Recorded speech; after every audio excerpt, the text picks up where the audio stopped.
കൊല്ലത്ത് 2016 വിജയം ആവർത്തിക്കും LDF. എല്ലാ സീറ്റിലും LDF വിജയിക്കും.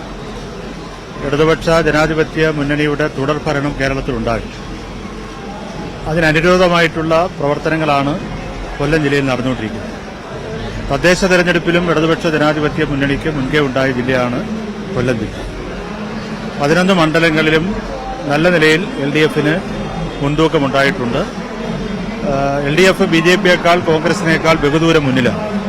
തീർച്ചയായും അഭിമാനകരമായിട്ടുള്ള വിജയം തന്നെ കൊല്ലം ജില്ലയിൽ ഇടതുപക്ഷ ജനാധിപത്യ മുന്നണിക്കുണ്ടാകും. മുഖ്യമന്ത്രിയുടെ ഈ ഒരു പ്രചരണത്തെ എങ്ങനെയാണ് കാണുന്നത്? കാരണം അദ്ദേഹമാണ് ഈ ഇടതുമുന്നണിയുടെ പ്രവർത്തനങ്ങൾക്ക് അല്ലെങ്കിൽ തെരഞ്ഞെടുപ്പ് പ്രചാരണത്തിന് നേതൃത്വം നൽകുന്നത്. പരമാവധി എല്ലാ ജില്ലകളിലേക്കും അദ്ദേഹത്തിന്റെ ഒരു സാന്നിധ്യമുണ്ട്. എങ്ങനെയാണ് മുഖ്യമന്ത്രിയുടെ ഒരു വരവിനെ കാണുന്നത്? തീർച്ചയായിട്ടും അത് വളരെ ആവേശകരമാണ്. കഴിഞ്ഞ 10 വർഷക്കാലമായി കേരളത്തിൽ ഇടതുപക്ഷ ജനാധിപത്യ മുന്നണി സർക്കാരിന് പിണറായി വിജയൻ നേതൃത്വം നൽകിയാണ്. നിരവധിയായിട്ടുള്ള വികസനക്ഷേമ പദ്ധതികൾ നടപ്പാക്കിയുണ്ടായി.